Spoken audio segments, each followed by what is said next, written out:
Buenas tardes y bienvenidos a la introducción al Antiguo Testamento. Estamos con el libro de los Salmos y la semana pasada estuvimos mirando los Salmos 71, 72 y 73. El Salmo 71 lo titulé Vulnerable pero estable y veíamos que está escrito por una persona de la cual no sabemos el nombre, pero lo que sí sabemos es que era una persona de edad avanzada. Y esa es una de las razones por las que se sentía vulnerable, y la otra razón era porque además de ser de edad avanzada y por lo tanto sus fuerzas no ser las mismas que en su juventud, es porque también estaba rodeado de enemigos que querían aprovecharse precisamente de esa debilidad, de esa vulnerabilidad para hacerle daño. Sin embargo, veíamos que con ese presente, él echa mano del pasado para rememorar, para acordarse de la fidelidad y el cuidado de Dios a lo largo de su vida, y eso le va a servir también como catapulta para mirar hacia el futuro, y para mirar al futuro más allá incluso de esta vida, para mirar hacia la resurrección y la glorificación. Luego vimos el Salmo 72, que lo titulé El Rey y el Reino, el Rey con mayúscula y el Reino con mayúscula, porque veíamos que no se trata de un rey más o de un reino más, sino de un rey único y de un reino único. Veíamos que aunque está dedicado a Salomón, sin embargo, Salomón no da la talla, ni Salomón ni ninguno de los otros descendientes de David, de llegar a las expectativas que ahí se están dando acerca de la grandeza de ese rey y de la grandeza de ese reino. Y va a ser el hijo con mayúscula de David el que efectivamente cumple, donde se cumplen entonces todas esas expectativas y anuncios que hay. De hecho, de ese reino es del que Jesús nos enseñó a orar en la oración que Él nos dejó, cuando dijo, venga tu reino. Y efectivamente ese es el reino del que habla este Salmo 72. Y luego veíamos también el Salmo 73. Y decíamos que con el Salmo 73 se abre una sección, una colección de salmos que van del 73 al 83, que están todos compuestos por una misma persona, que es Asaf. Son 11 salmos en total, más el 50 que también lo compuso él, hacen una totalidad de 12 salmos, de los cuales Asaf es el autor. Dije que algunos de los salmos que él compuso tratan sobre la destrucción de Jerusalén. El Asaf que se menciona en el Antiguo Testamento vivió durante el tiempo de David, es decir, vivió 400 años antes de que sucediera la destrucción de Jerusalén. Y entonces dije que una de dos, o este hombre tiene una revelación profética de parte de Dios de lo que va a ocurrir siglos después, o que se trata de otro Asaf posterior, que no es el Asaf que se cita ahí. Sin embargo, si vamos un momento al primer libro de Crónicas, al capítulo 25, y versículo 2, nos daremos cuenta de un detalle.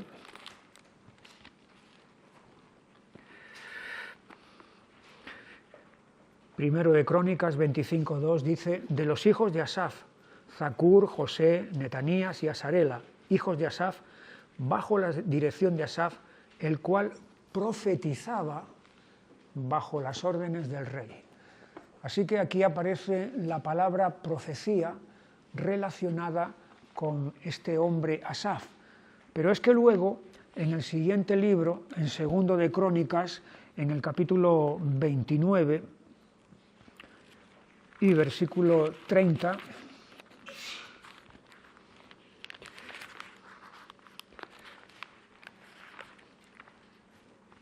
Dice lo siguiente: entonces el rey Ezequías y los príncipes dijeron a los levitas que alabasen al Señor con las palabras de David y de Asaf vidente. Las palabras de David y de Asaf vidente.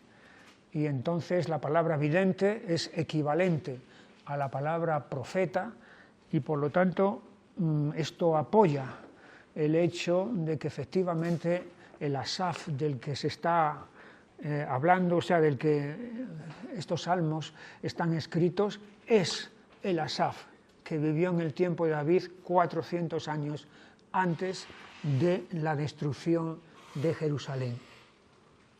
Y aquí este Salmo 73 lo titulé Tres certezas, de las cuales dos eran verdaderas y una falsa. Las dos certezas verdaderas eran verdaderamente o ciertamente es bueno Dios para con Israel. La otra certeza verdadera es que ciertamente a los malvados los has puesto en deslizaderos donde van a ir a la destrucción. Y la certeza verdadera falsa momentánea, en la que él había llegado como conclusión de que los malos están prosperando, es de que en vano he limpiado mi corazón porque he sido azotado y disciplinado todos los días. Tres certezas. Y ahora vamos a entrar entonces en el siguiente salmo, de Asaf también. Todos estos, ya digo, desde el 73 al 83, son todos suyos. El siguiente salmo es el 74 y lo he titulado Ante la caída de la nación, porque este salmo está dedicado a eso. No es el único, como dije antes, en el que él trata este asunto, pero este es el primero entonces de ellos en los que está tratando de todo eso. El Salmo se puede dividir en tres partes. Hay una primera parte que va desde el versículo 1 al 11, en la que hay una descripción de los acontecimientos que suceden en Jerusalén. A continuación hay una segunda parte, que son los versículos 12 al 17, en la que hay una rememoración, es decir, traer a la memoria, recordar los hechos de Dios en el pasado. Segunda parte. Y hay una tercera parte final, que son los versículos 18 al 23, en los que él levanta una oración a Dios ante lo que está ocurriendo, lo que está sucediendo. Entonces, las tres partes del Salmo serían descripción, rememoración y oración. Son unas circunstancias, como vamos a ver ahora, desoladoras. Son unas circunstancias catastróficas. Otras veces el pueblo de Dios había pasado por momentos difíciles, momentos de derrota, momentos de estar subyugado, de estar sometido, el periodo de los jueces, por ejemplo, y en otros momentos también. Pero aquí lo que se está describiendo es mucho peor que todo lo que antes se había vivido, porque aquí es la propia capital de la nación con su símbolo más importante de todos, que es el templo. Lo que ha sido devastado, lo que ha sido destruido, es la pérdida de la independencia nacional, que no se había perdido, es la deportación al cautiverio de buena parte de la nación, aparte de todas las matanzas que todo esto ha ocasionado. De tal manera que estamos en un momento bien oscuro en la vida de la nación. Y de hecho el Salmo se abre con una serie de preguntas que luego van a volver otra vez a repetirse. Versículo 1, Masquil de Asaf, ¿por qué, oh Dios, nos has desechado para siempre? ¿Por qué se ha encendido tu furor contra las ovejas de tu prado? Aquí están estas preguntas. ¿Por qué? Estas preguntas tienen respuesta. Estas preguntas tienen respuesta.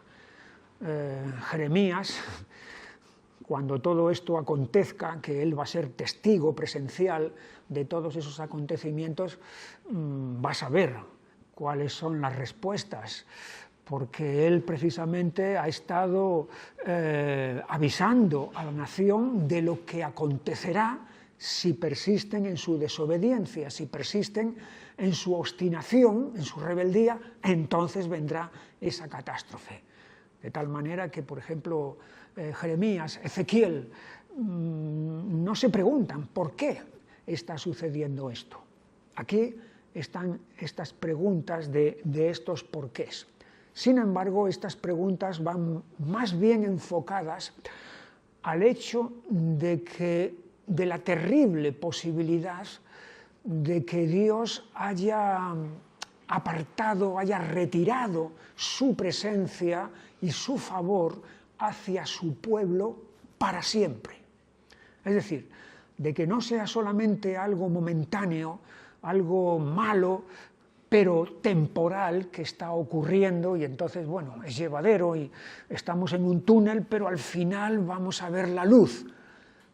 Pero aquí lo que se está contemplando es, ¿y si no hay luz al final del túnel? ¿Y si nos hemos metido en un túnel en el que ya nos quedamos aquí perpetuamente, indefinidamente? Y en ese sentido es en el que van dirigidas estas preguntas, estos porqués a Dios. Luego, en los versículos 10 y 11, vuelve otra vez con las preguntas, especialmente en el 11, ¿por qué retraes tu mano? ¿Por qué escondes tu diestra en tu seno?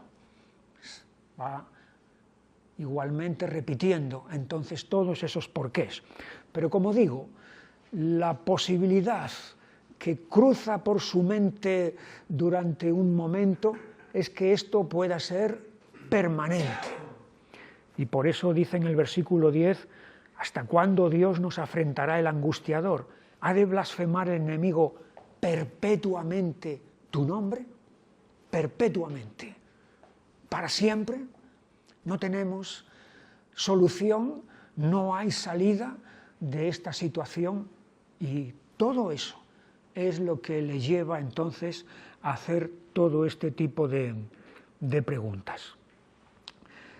Y a continuación aquí hay una descripción de la acción letal que el enemigo está efectuando, está realizando. Versículo 4. Tus enemigos vociferan en medio de tus asambleas. Han puesto sus divisas por señales. Sus divisas son sus estandartes, sus banderas, sus estandartes militares, que son totalmente paganos, los han puesto ahí, los han levantado como símbolo de conquista, como señal de victoria. Versículo 5, se parecen a los que levantan el hacha en medio de tupido bosque, y ahora con hachas y martillos han quebrado todas sus entalladuras. Han puesto a fuego tu santuario, han profanado el tabernáculo de tu nombre, echándolo a tierra. Dijeron en su corazón, destruyámoslos de una vez. Han quemado todas las sinagogas de Dios en la tierra. Así que aquí vemos la acción destructora que el enemigo, los conquistadores, han efectuado, no solamente en Jerusalén, en la ciudad, ya en el santuario, sino que la capital ha caído. Si la capital ha caído, es que toda la nación también ha caído. La traducción aquí del versículo 8, en la segunda parte, cuando dice han quemado todas las sinagogas de Dios en la tierra, literalmente no es sinagogas, porque en ese momento no existían las sinagogas. Lo han traducido así, pero han quemado todos los lugares de reunión de Dios en la tierra. La sinagoga es algo que va a tomar forma posteriormente cuando se produzca la dispersión del pueblo judío y entonces necesiten sitios para congregarse, para recibir enseñanza, para adorar a Dios, etc. Pero en este momento todavía el culto ha estado centrado en Jerusalén. Entonces seguramente esta palabra aquí han quemado todos los lugares de Dios en los centros o los lugares de encuentro de Dios en la tierra, se refiere a los sitios que en Israel tuvieron una importancia muy grande, como Silo o como Betel y otros lugares así, en los cuales ocurrieron acontecimientos muy significativos y que quedaron grabados en el alma de la nación. Todo eso ha sido asolado, todo eso ha sido destruido. Y además de eso es que ha ocurrido la pérdida de la revelación de Dios. La revelación de Dios, la palabra que venía a través de los profetas, a través de los hombres que Dios levantaba, todo eso se ha perdido. Como dice allí en el versículo 9, no vemos ya nuestras señales, no hay más profeta, ni entre nosotros hay quien sepa hasta cuándo. Entonces, si se ha perdido la profecía, es que se ha perdido la palabra, es que se ha perdido la luz y la revelación, aquello que nos puede dar dirección, que nos puede dar consuelo, todo eso ha desaparecido también. Y hay dos motivos por los que Asaf está implorando aquí a Dios. Uno es el propio pueblo de Dios. Asaf implora aquí a causa del propio pueblo de Dios, al que se alude, fíjate, con unas expresiones muy tiernas, muy afectivas. Por ejemplo, en el versículo 1, al final del versículo 1, ¿por qué se ha encendido tu furor contra las ovejas de tu prado? Ovejas, Señor, son las ovejas tuyas, tú eres su pastor. Entonces está aquí describiendo al pueblo de Dios en estos términos tan cercanos y tan afectivos. Luego en el versículo 2, acuérdate de tu congregación, la que adquiriste desde tiempos antiguos, la que redimiste para hacerla la tribu de tu herencia. Señor, es tu congregación. Señor, es la tribu de tu herencia. Luego en el versículo 19, no entregues a las fieras el alma de tu tórtola y no olvides para siempre la congregación de tus afligidos, tu tórtola, ese ave, y tus afligidos, necesitados, débiles, desasistidos, necesitados de amparo y de protección. De esta manera son estas palabras, estas imágenes, las que Asaf está empleando para presentarle la condición del pueblo de Dios a Dios. Y luego el otro motivo por el que Asaf dirige la oración a Dios no es solamente el pueblo de Dios, sino Dios mismo. Dios mismo. Allí en el versículo 4 dice, tus enemigos vociferan en medio de tus asambleas. Son tus asambleas, no simplemente nuestras asambleas. Esto no es cosa nuestra, nada más, sino son las tuyas, las que tú has creado, las que tú has establecido para que se reúnan. Tenemos también en el versículo 7, han puesto a fuego tu santuario, han profanado el tabernáculo de tu nombre, tus asambleas, tu santuario, tu nombre. El versículo 18, acuérdate de esto, que el enemigo ha afrentado al Señor. No es simplemente que nos ha afrentado a nosotros, Israel, Jerusalén, no, es que te ha afrentado a ti, y pueblo insensato ha blasfemado tu nombre. En el versículo 22, levántate, oh Dios, aboga tu causa. Y en el versículo 23, no olvides las voces de tus enemigos. No son simplemente nuestros enemigos y nada más, sino que son tus enemigos también. Y como entonces hay dos motivos por los que Asaf está elevando su oración a Dios. Uno, el pueblo de Dios; otro, Dios mismo. Esto significa entonces que todo ataque, todo daño al pueblo de Dios es ataque también a Dios mismo. Las dos cosas son inseparables, las dos van unidas. Cuando se ataca al pueblo de Dios, es a Dios mismo también a quien se está atacando. En ese sentido, fijaros en lo que Jesús le dijo a Saulo en Hechos, en el capítulo 9 y versículo 4. Cuando se le aparece en el camino de Damasco, Hechos 9, 4, y cayendo en tierra oyó una voz que le decía: Saulo, Saulo, ¿por qué me persigues? Es Jesús el que le está haciendo esta pregunta: ¿por qué me persigues a mí? Ahora bien, Saulo estaba persiguiendo a los cristianos. Saulo estaba persiguiendo a la iglesia. Pero al perseguir a la iglesia, a los cristianos, estaba persiguiendo también a Jesús. El daño que hacía al pueblo de Dios era un ataque directo contra Jesús mismo, porque hay una identificación entre el pueblo de Dios y Dios mismo.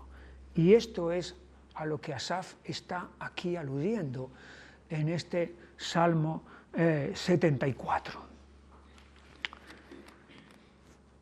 Aquí está entonces la descripción de los acontecimientos.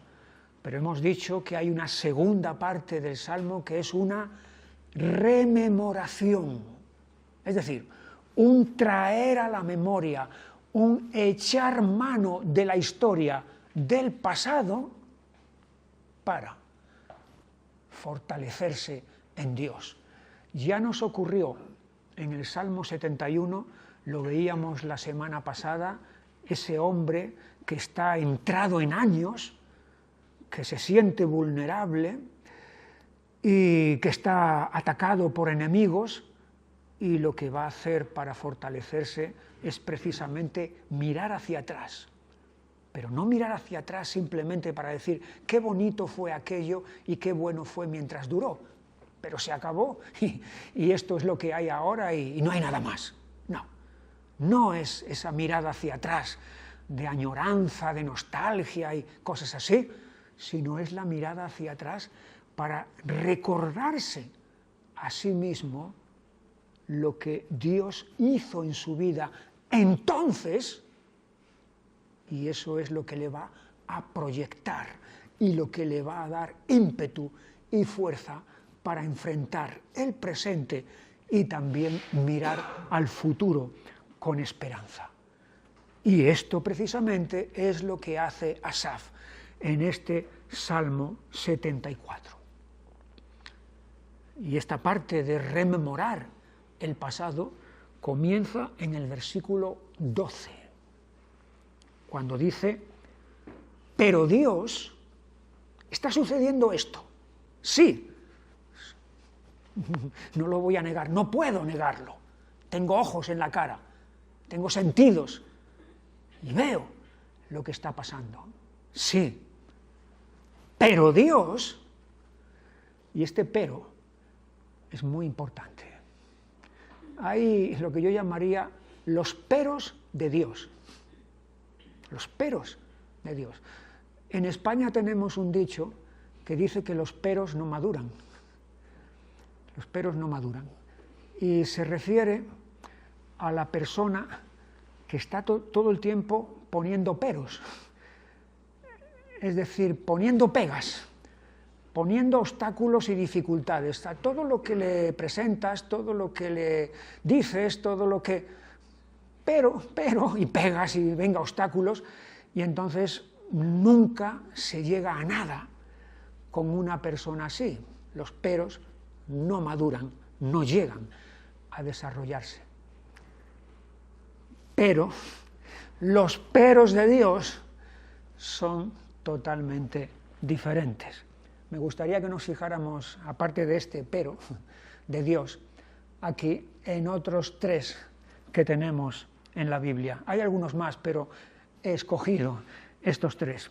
El primero lo tenemos en el primer libro de Samuel, en el capítulo 23 y versículo 14. Primero de Samuel 23, 14 dice: y David se quedó en el desierto, en lugares fuertes, y habitaba en un monte en el desierto de Zif, y lo buscaba Saúl todos los días, pero Dios no lo entregó en sus manos. Bendito pero, porque si no fuera por ese pero, ciertamente David hubiera caído en manos de Saúl, porque Saúl tenía mucho más poder y mucho más hombres y ejército que el que tenía David. Y finalmente, después de todos estos años de persecución y de acoso, al final hubiera podido acabar con él. Pero Dios no le entregó en sus manos. Y aquí tenemos el motivo de la salvación de David de manos de Saúl, que no es su propia fuerza, ni es la suerte, ni es esto o lo otro, los ayudantes que tuviera, sino ese pero de Dios que no lo entregó en manos de Saúl. Otro lo tenemos en el libro de los Hechos, en el capítulo 7,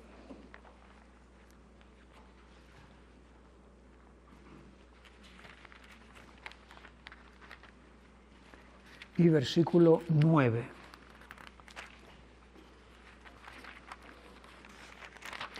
Y tenemos aquí a Esteban, delante de sus acusadores, en su defensa y presentando la historia, otra vez echando mano de la historia del pasado del pueblo de Dios. Los patriarcas, 7:9, los patriarcas, movidos por envidia, vendieron a José para Egipto. Y eso podía haber sido el final de José, definitivamente. Egipto, esclavo, se acabó. Pero Dios estaba con él. Y como Dios estaba con él, entonces José fue a su debido momento levantado y engrandecido, y fue el instrumento que Dios utilizó para salvar a su familia y por lo tanto para salvar al pueblo de Dios. Segundo pero de Dios. Y todavía hay otro pero mayor que me gustaría que miráramos en la carta a los Efesios, en el capítulo 2 y versículo 3,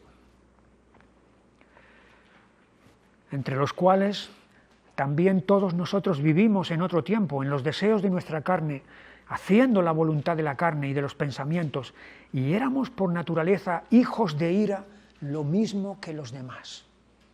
A causa de nuestra naturaleza pecaminosa y de nuestra conducta, sometidos al pecado, éramos por naturaleza, no por por hábito o no, por naturaleza.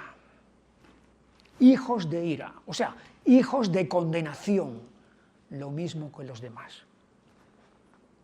Pero Dios, que es rico en misericordia, por su gran amor con que nos amó, aun estando nosotros muertos en pecados, nos dio vida juntamente con Cristo.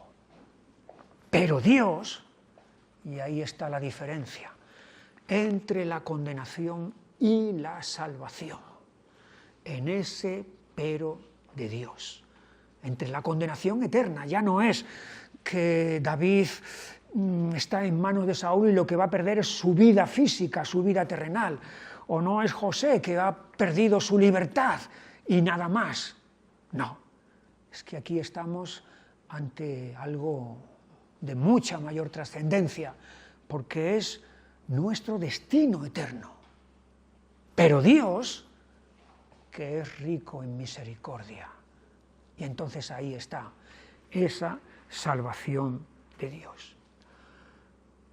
Asaf usa este pero, 74:12, Salmo 74:12. Pero Dios es mi rey desde tiempo antiguo, el que obra salvación en medio de la tierra. Y entonces va a echar mano de la historia, no de la mitología, no de fantasías, no de cuentos, no son imaginaciones o fabulaciones. Muchos pueblos antiguos tenían sus mitologías, pero el pueblo de Dios tiene historia, una historia en la que Dios ha intervenido. Y entonces aquí empieza a relatar acontecimientos que se pueden dividir en dos categorías, en dos clases, acontecimientos salvadores, o mejor dicho, en tres categorías: acontecimientos salvadores, acontecimientos creadores y acontecimientos preservadores. Versículo 13. Dividiste el mar con tu poder, quebrantaste cabezas de monstruos en las aguas, magullaste las cabezas del Leviatán y lo diste por comida a los moradores del desierto, abriste la fuente y el río, secaste ríos impetuosos. Es evidente que aquí se está refiriendo a los acontecimientos que tuvieron lugar en el Mar Rojo, cuando Dios de forma sobrenatural abrió el mar para que su pueblo pasara, y luego ese mismo mar se cerró y fue la tumba de sus enemigos.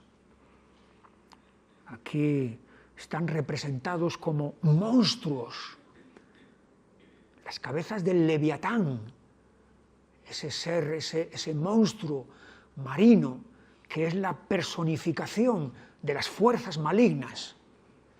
Todo esto, estos son hechos salvíficos, salvadores, que ocurrieron en el pasado.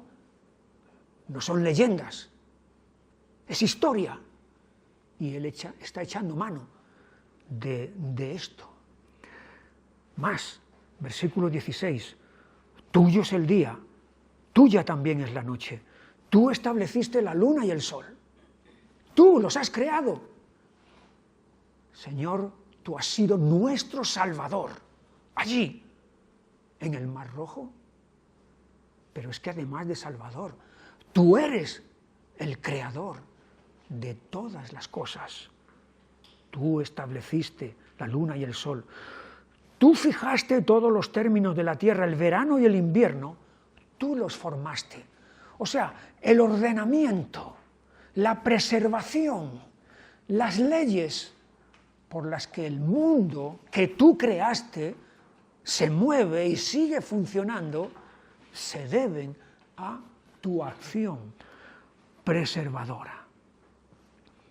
Así que aquí estamos viendo todos estos hechos poderosos.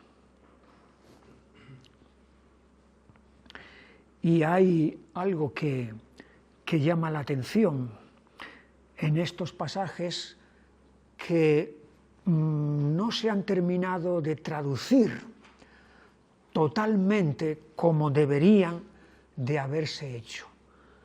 Porque hay un tú que se repite hasta 7 veces en estos versículos que hemos visto aquí. Cuando dice en el 13, en nuestra Biblia, Reina Valera dice, dividiste el mar con tu poder. Pero literalmente es, tú dividiste el mar con tu poder. En el versículo 14 es, tú magullaste las cabezas del Leviatán. En el versículo 15, tú abriste la fuente y el río. Tú secaste ríos impetuosos. En la traducción nuestra se ha dejado el tú. Se sobreentiende, claro, por supuesto que entendemos todos que es tú. Pero es que ahí hay que remarcar eso, ese tú prominente. Y luego ya en el versículo 16 sí se ha traducido. Al final del versículo 16, tú estableciste la luna y el sol, y en el 17, tú fijaste todos los términos de la tierra, el verano y el invierno, tú los formaste. 7 veces, tú.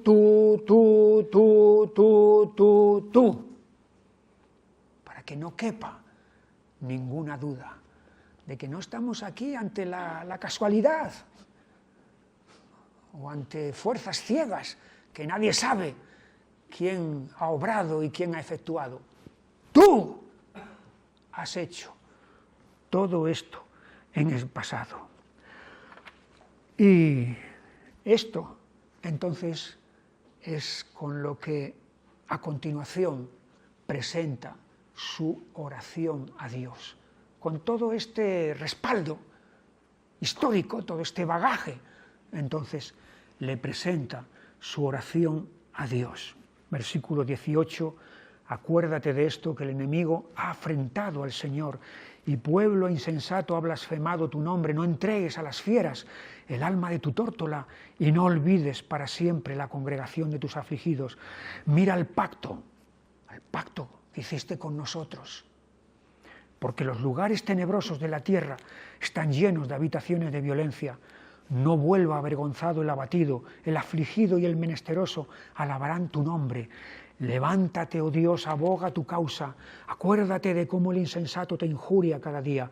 No olvides las voces de tus enemigos. El alboroto de los que se levantan contra ti sube continuamente. Esta es la oración que Asaf le está presentando a Dios y con la que termina este salmo ante la caída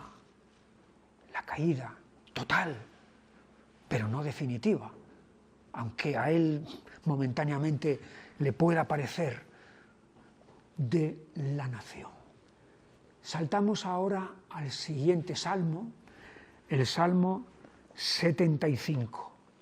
Lo he titulado el pronunciamiento del juez. Y he puesto juez con mayúscula, porque no estamos aquí ante cualquier juez, ni uno más, sino ante el juez por excelencia, el juez con mayúscula. Nos acordamos, o a lo mejor no, pero lo recuerdo, que cuando dimos la introducción a los salmos dije que había algunos salmos en los cuales se produce un cambio de hablante. Un cambio de hablante. Estamos leyendo y el que está escribiendo es el autor del salmo, el autor humano del salmo, Asaf, David o quien sea, él está expresándose. Y de pronto vemos que ya no puede ser el autor humano del salmo el que está hablando, sino que otro empieza a hablar sin presentarse y sin ser presentado. Y veíamos que ese cambio de hablante en muchas ocasiones es Dios el que está directamente hablando. Veíamos también que eso no significa que haya más valor en cuando Dios habla que cuando el humano, por inspiración del Espíritu Santo, habla. Tanto uno como otro son revelación de Dios y son palabras de Dios. Pero hay este hecho, y en este salmo es precisamente lo que ocurre, que hay un cambio de hablante. El primer versículo es Asaf, el que está hablando. Pero desde el versículo 2 hasta el versículo 5, por lo menos, es Dios quien está hablando. Luego, en el versículo 9, es otra vez Asaf el que está hablando. Y en el versículo 10 es Dios quien está hablando. Luego quedan los versículos intermedios del 6 al 8, donde se puede entender que pueda ser Dios el que hable o pueda ser Asaf. Pero sea como sea, lo cierto es que este salmo está salpicado de todos esos cambios de hablante. Al músico principal, sobre no destruyas, salmo de Asaf, cántico. Gracias te damos, oh Dios, gracias te damos, pues cercano está tu nombre. Los hombres cuentan tus maravillas.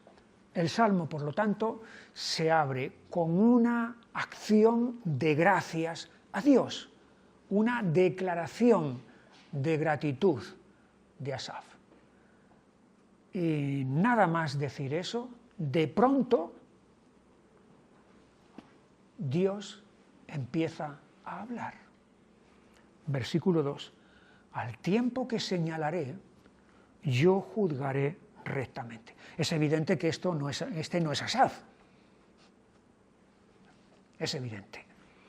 Es Dios. Al tiempo que señalaré, yo juzgaré rectamente. Se arruinaban la tierra y sus moradores. Yo sostengo sus columnas. Y nos podíamos preguntar, ¿qué tiene que ver el versículo 1 con el 2 y el 3 y el 4? ¿Qué tiene que ver la acción de gracias con esta intervención de Dios acerca de que Él va a juzgar?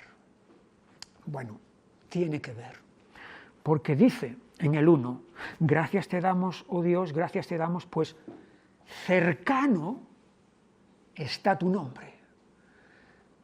Y como el nombre de Dios no está lejano, no está ausente, no se ha desentendido de las cosas de aquí abajo, cercano está tu nombre, es por lo que hay una intervención de Dios en los asuntos de aquí abajo de este mundo.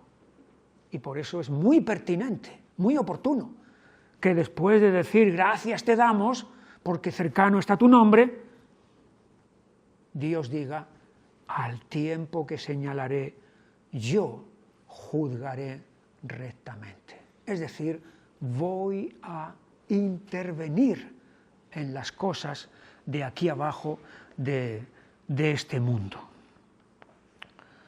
Y Dios está hablando aquí como el que tiene el mando. Tiene el mando, tiene el control, tiene el gobierno, el poder.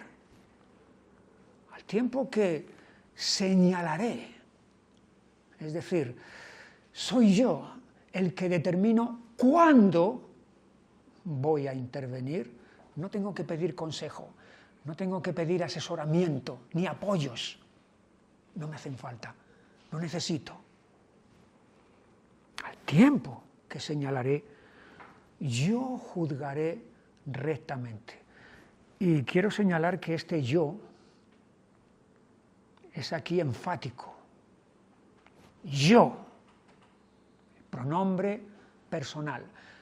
que a veces, como estábamos viendo antes en el Salmo 74, en español se puede eludir los pronombres personales y las cosas se entienden. Por ejemplo, si decimos, al tiempo que señalaré, juzgaré rectamente, y lo entendemos, pero cuando se dice al tiempo que señalaré, yo juzgaré rectamente, entonces se está añadiendo algo vital, se está enfatizando. Y lo que Dios está diciendo aquí es que Él es el que tiene la facultad entonces de juzgar y lo hace con rectitud, de tal manera que su justicia es administrada con equidad. Se arruinaban la tierra y sus moradores. Yo sostengo sus columnas. Otra vez aparece este yo, y es interesante, no nos vamos a acordar, porque fue en tiempos remotos ya, cuando estábamos, ya ni me acuerdo en qué libro estábamos en aquel entonces, que dije que nosotros tenemos el pronombre personal en la primera persona es yo, ¿verdad? Pero dije que antiguamente había dos pronombres personales en español, yo y nos.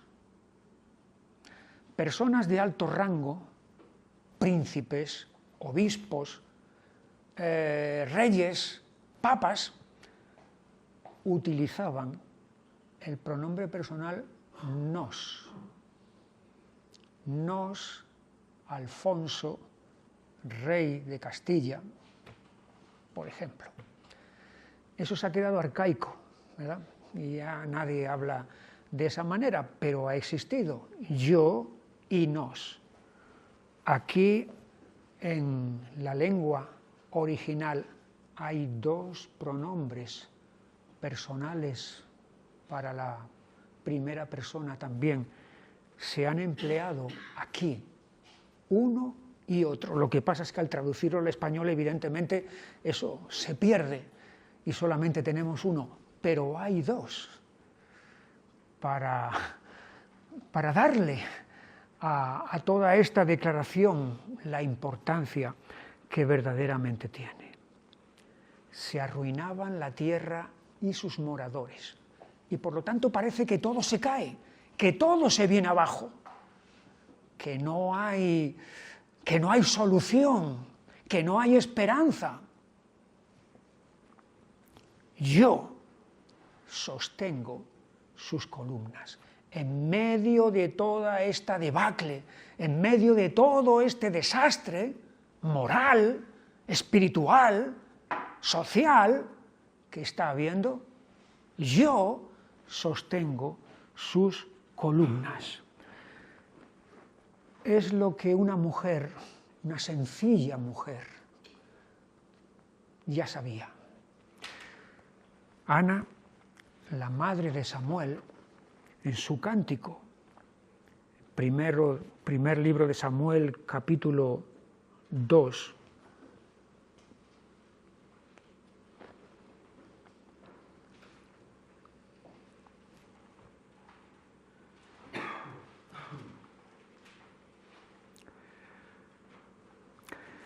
versículo 8, él levanta del polvo al pobre y del muladar exalta al menesteroso, para hacerle sentarse con príncipes y heredar un sitio de honor, porque del Señor son las columnas de la tierra, y Él afirmó sobre ellas el mundo.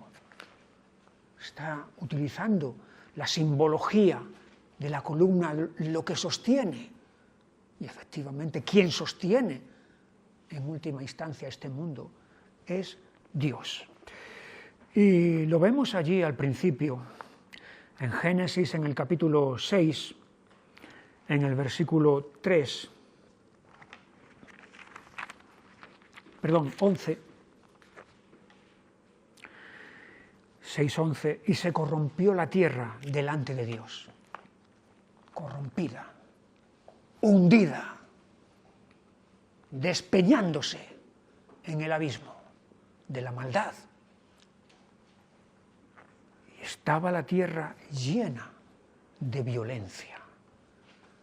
Pero en medio de toda esa confusión y de toda esa maldad, Dios va a intervenir para salvar a una familia y para sostener y llevar adelante el propósito que Él tenía y tiene.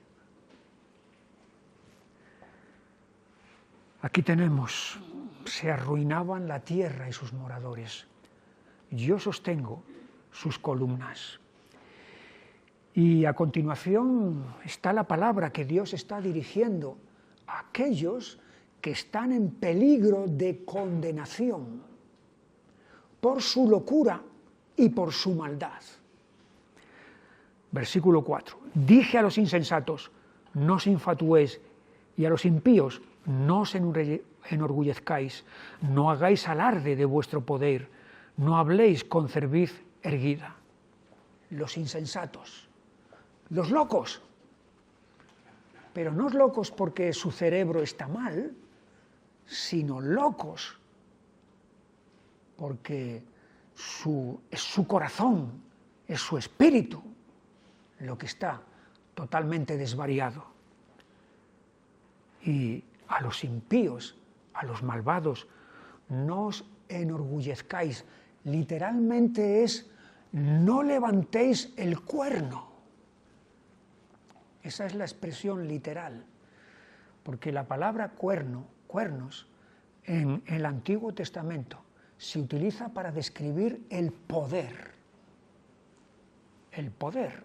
Los toros tienen su poder en su cornamenta. Y eso les sirve a los autores del Antiguo Testamento para hablar entonces del poder de naciones o del poder de individuos que están en lo alto.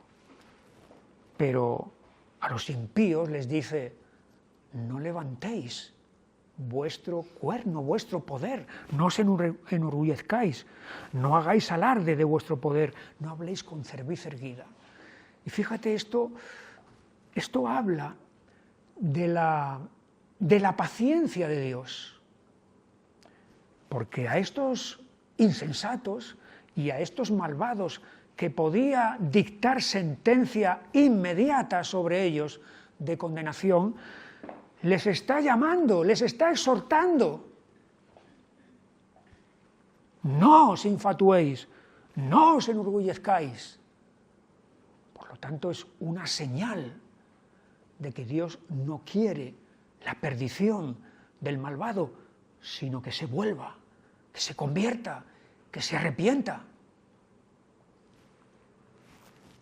Aquí, en esta palabra de exhortación, de reprensión que está dirigiendo, vemos esto.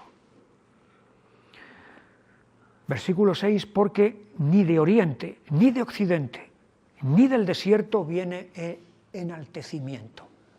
El enaltecimiento, la verdadera elevación, la verdadera grandeza, no viene de aquí abajo, no viene de oriente. Oriente es la tierra de la sabiduría. Cuando se quiso describir la sabiduría que Dios le dio a Salomón, el texto dice que era mayor la sabiduría de Salomón que la de todos los orientales. Oriente es la tierra de la sabiduría, es la tierra de la riqueza también. De allí vienen esas especias codiciadas y preciosas. De allí viene el oro de Ofir, las piedras preciosas. Oriente, sabiduría, riqueza. Occidente, Tarsis, el poder, la grandeza de este mundo. El desierto. Estábamos diciendo, era la semana pasada, me parece, el desierto, el lugar donde viven todas esas tribus libres, independientes, duras, altivas, a las que nadie puede someter. Ni de oriente, ni de occidente, ni del desierto, viene el enaltecimiento, el verdadero enaltecimiento. Mas Dios es el juez. A este humilla y a aquel enaltece. Aquí tenemos entonces de dónde viene el verdadero enaltecimiento. No es de aquí abajo, es de arriba, es de allí. Porque el cáliz, versículo 8, está en la mano del Señor y el vino está fermentado, lleno de mistura, y Él derrama del mismo. Hasta el fondo lo apurarán y lo beberán todos los impíos de la tierra. La imagen del cáliz, el cáliz es la copa. La imagen de la copa se utiliza en la Biblia para describir en ocasiones el juicio de Dios y la ira de Dios. Por ejemplo, en Apocalipsis, en el capítulo 16, tenemos 7 copas de ira. Tenemos también en el libro de Jeremías, en el capítulo 25, y versículo 15, esa palabra: porque así me dijo el Señor Dios de Israel, toma de mi mano la copa del vino de este furor, y da de beber de él a todas las naciones a las cuales yo te envío. Está hablando aquí del juicio de Dios sobre las naciones. Y emplea esta ilustración, la copa del vino de este furor. Y esa es la copa, ese es el cáliz, entonces, que, como dice aquí, van a tener que apurar y beber todos los impíos de la tierra. Llama la atención que cuando Jesús se reúne con los suyos la noche antes, la noche en la que Él va a ser entregado, Él utiliza también la imagen de la copa. Pero qué copa tan diferente es. La tenemos allí en la primera carta a los Corintios, en el capítulo 11 y versículo 25.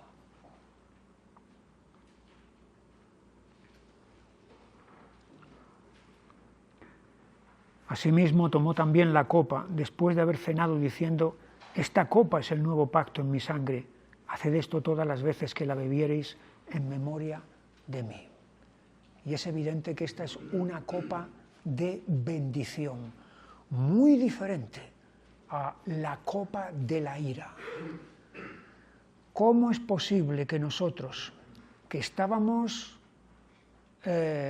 destinados, merecedores de recibir la copa de la ira, podamos recibir la copa de la bendición?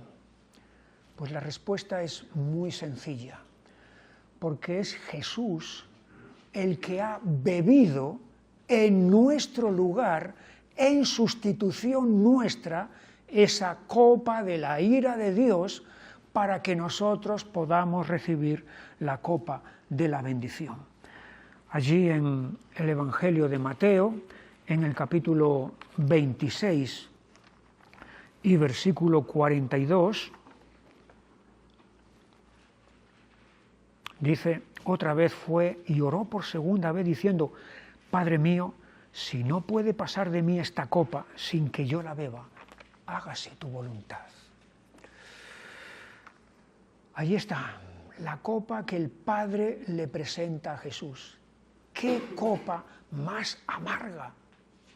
¿Qué copa más difícil de asumir y de digerir? Es la copa de la ira de Dios por nuestro pecado. Y Jesús está aquí diciendo: si es posible, que pase de mí esta copa. Desde el punto de vista humano, está hablando de esta manera. a causa del sufrimiento por el que tendría que pasar. Pero fue porque Él bebió esa copa de la ira de Dios que nosotros podemos ser partícipes de la copa de bendición. Así le llama el apóstol Pablo en ese capítulo 11 de la primera carta a los Corintios. La copa de bendición que bendecimos no es la comunión de la sangre de Cristo, la copa de la bendición. Aquí el cáliz, en este Salmo 75, está en la mano del Señor y el vino está fermentado, lleno de mistura, y Él derrama del mismo. Hasta el fondo lo apurarán y lo beberán todos los impíos de la tierra. Y a continuación es aquí donde Asaf retoma su intervención, versículo 9. Pero yo siempre anunciaré y cantaré alabanzas al Dios de Jacob. Y ahora otra vez es Dios quien habla, versículo 10. Quebrantaré todo el poderío de los pecadores, pero el poder del justo será exaltado. 2. Destinos. El poderío de los que se han exaltado a sí mismos, abatido, quebrantado, pero el justo exaltado. El pronunciamiento del juez. Y vamos a ir finalmente al Salmo 77. Lo he titulado del yo, el yo con minúscula, al tú con mayúscula. Es muy importante que tengamos esta diferencia presente, del yo con minúscula al tú con mayúscula. Al músico principal para Jedutum, Salmo de Asaf. El Salmo se divide, o se puede dividir, en dos partes. La primera son los versículos 1 al 9, en el que Asaf está centrado en sí mismo, en su yo, mí. Esos son los pronombres o los adjetivos, adjetivo mí, que una y otra vez se repite. Esa es la primera parte del Salmo, los versículos 1 al 9. Pero luego hay una segunda parte del Salmo que va del versículo 11 hasta el final, hasta el versículo 20. Y entonces ahí se fija en el tú, pero el tú con mayúscula. Hay un punto de inflexión donde se produce el cambio del yo al tú, que lo tenemos en el versículo 10. Como he dicho, la primera parte del Salmo está dominada por el yo. Asaf está centrado en sí mismo, no se ve más que a sí mismo. Fíjate los adjetivos posesivos, el adjetivo posesivo mí, cuántas veces se repite aquí. En el versículo 1, con mi voz clamé a Dios.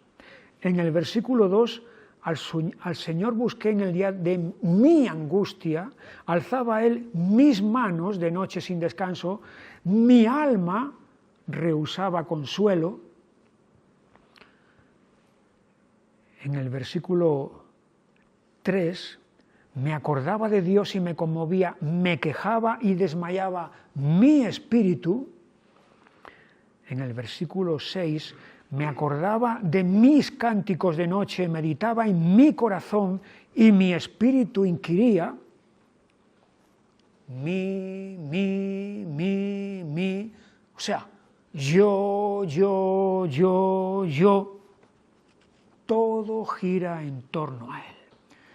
Incluso, aunque se está dirigiendo a Dios, está clamando a Dios, pero su yo está ahí todo el tiempo presente. Versículo 1, con mi voz clamé a Dios. A Dios clamé y Él me escuchará. En el Dios al Señor busqué en el día de mi angustia. En el 3, me acordaba de Dios. O sea que Él está buscando a Dios. Pero está mirándose todo el tiempo a sí mismo. Es como dice la expresión esa popular, ¿no? Mirándose el ombligo. Lo que me pasa a mí.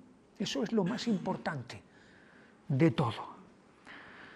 Allí está en el versículo 2, mi angustia. Al Señor busqué en el día de mi angustia.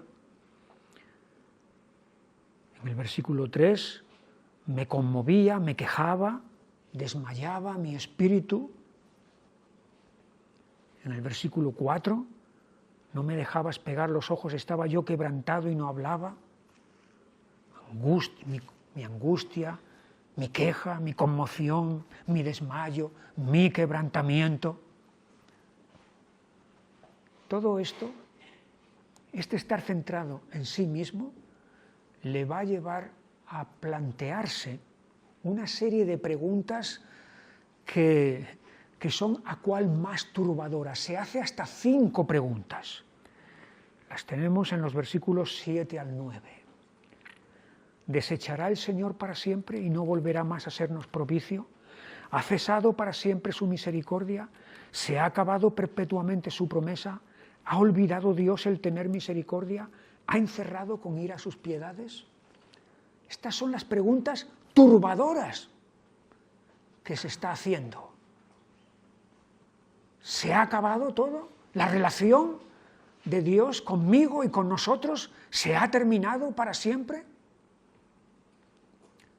Este es el peligro que tiene el hecho de no estar más que pensando en uno mismo y en lo que a mí me está pasando. Que podemos llegar entonces a dudar de si la misericordia, si la bondad, si la fidelidad, si la realidad de Dios siguen ahí o no. Aquí las palabras que él emplea al final del versículo 7, no volverá más a sernos propicio. La palabra que aquí se ha utilizado como propicio es que tenga buena voluntad hacia nosotros. La palabra que en el versículo 8 se ha empleado, ha cesado para siempre su misericordia, es la palabra para lealtad. La lealtad de Dios ha terminado. Se ha acabado perpetuamente su promesa. La palabra que se ha traducido como promesa es palabra. Se ha acabado perpetuamente su palabra. Ha olvidado Dios el tener misericordia. Y es gracia. Ha olvidado el tener gracia, Dios. Ha encerrado con ira sus piedades. Lo que se ha traducido como piedades es compasiones. Así que buena voluntad, lealtad, palabra, gracia, piedad, compasión, todo eso es lo que él se está planteando, si no se habrá acabado ya para siempre. Y ahí es donde hay un rayo de luz que ilumina a Asaf y le hace dar un giro, le hace dar un vuelco, y de estar centrado en sí mismo, entonces va a centrarse en Dios. Y el vuelco lo tenemos en el versículo 10. Enfermedad mía es esta. Traeré pues a la memoria los años de la diestra del Altísimo. Y aquí de nuevo tenemos otra vez la historia, el hecho de recurrir a la historia como algo terapéutico, algo sanador, algo salvador. La historia, pero no cualquier historia, sino la historia del pueblo de Dios, O sea, la historia de Dios obrando en medio de su pueblo. Hay muchas historias interesantes, cada nación tiene su historia. Pero hay una historia que podemos decir que es la historia con mayúscula, y es la historia del pueblo de Dios. Y aquí es lo que Él va a echar mano. Ya lo vimos en el Salmo 71, lo hemos visto en el Salmo 74, recurrir a la historia, y aquí de nuevo otra vez tenemos en el Salmo 77 el echar mano de la historia. Versículo 11, me acordaré de las obras del Señor, sí, haré yo memoria de tus maravillas antiguas, meditaré en todas tus obras y hablaré de tus hechos. Oh Dios, santo es tu camino, que Dios es grande como nuestro Dios. Tú eres el Dios que hace maravillas, hiciste notorio en los pueblos tu poder, con tu brazo redimiste a tu pueblo, a los hijos de Jacob y de José. Y entonces aquí es donde Él va otra vez, como ha hecho antes, a rememorar los grandes hechos del pasado. Versículo 16, es una manifestación portentosa, gloriosa de Dios. Te vieron las aguas, oh Dios, las aguas te vieron y temieron. Los abismos también se estremecieron. Las nubes echaron inundaciones de aguas, tronaron los cielos y discurrieron tus rayos. La voz de tu trueno estaba en el torbellino, tus relámpagos alumbraron el mundo. Se estremeció y tembló la tierra. En el mar fue tu camino y tus sendas en las muchas aguas, y tus pisadas no fueron conocidas. Y es evidente que de nuevo está recordando el hecho portentoso de la liberación y la salvación del pueblo de Dios cuando el mar se abrió para dejarles paso en toda aquella escena de grandiosidad. Todos los pueblos tienen su historia y tienen sus hazañas, sus logros. Esos son motivo de orgullo y de satisfacción. Mira lo que hemos conseguido, mira lo que hemos hecho. Nosotros, con nuestra fuerza, con nuestra sabiduría, ahí está. La historia de España, la historia de tal, la historia de cual, la historia de todas las naciones tienen sus logros y tienen sus hazañas. Pero la historia del pueblo de Dios es diferente, porque no son las hazañas de Israel, no son las hazañas de fulano o mengano, son los grandes hechos, los portentosos hechos de Dios a favor de su pueblo. Y eso es precisamente lo que salva a Asaf de quedar caído, de quedar centrado en sí mismo, y lo salva también de todas esas dudas perturbadoras que tiene dentro de su corazón. Es una lección imperecedera este salmo también para nosotros. No vaya a ser que caigamos en el estar centrados en el egocentrismo de no pensar y mirar más que lo que nos está pasando a nosotros, perdiendo de vista todo aquello que Dios ha hecho a nuestro favor. La importancia de la historia. Fíjate lo que hizo Jesús. Ya hemos aludido a ello allí en la primera carta a los Corintios, en el capítulo 11, versículo 24.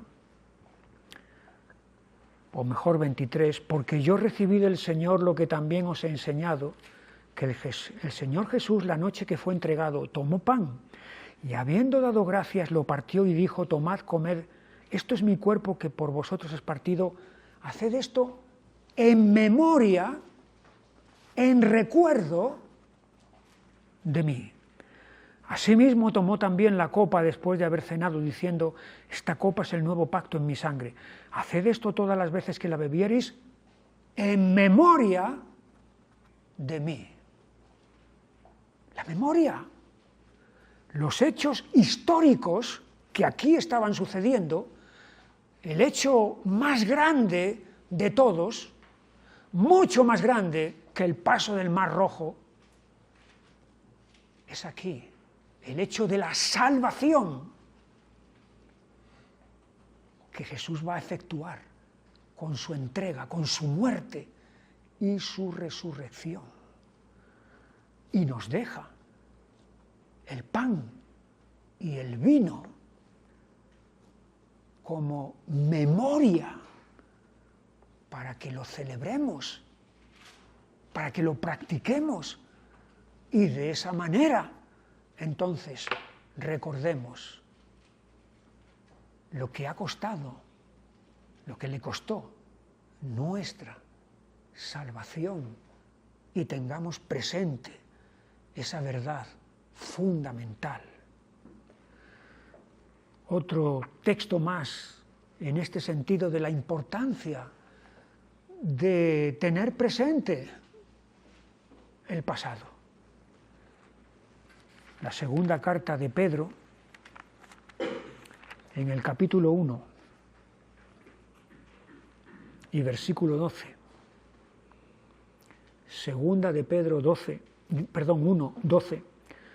Por esto yo no dejaré de recordaros siempre estas cosas, aunque vosotros las sepáis y estéis confirmados en la verdad presente, pues tengo por justo en tanto que estoy en este cuerpo el despertaros con amonestación, sabiendo que en breve debo abandonar el cuerpo como nuestro Señor Jesucristo me ha declarado.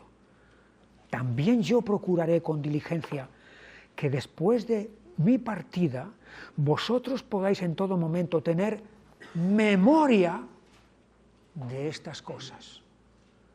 ¿Y cómo lo hizo Pedro? Yo procuraré con diligencia que podáis tener en todo momento memoria de estas cosas. ¿Cómo lo hizo?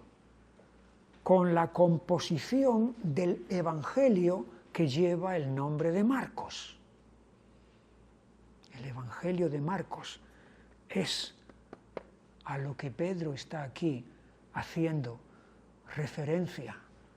Marcos, Mateo, Lucas, Juan relatan los hechos fundamentales del pasado, pero que son el fundamento de nuestra salvación. Y por eso los tenemos por escrito, para que una y otra vez podamos echar mano, es decir, rememorar, mirar al pasado, nosotros que estamos ahora en el presente, para que podamos mirar, vislumbrar el futuro y la esperanza que tenemos. Salmo 77. Del yo, mí, al tú. La semana que viene, si Dios quiere, continuamos. Y continuamos con estos preciosos salmos de Asaf. Que el Señor os bendiga. Hasta entonces. Las cosas que el Señor hizo por mí, incontables son sus maravillas.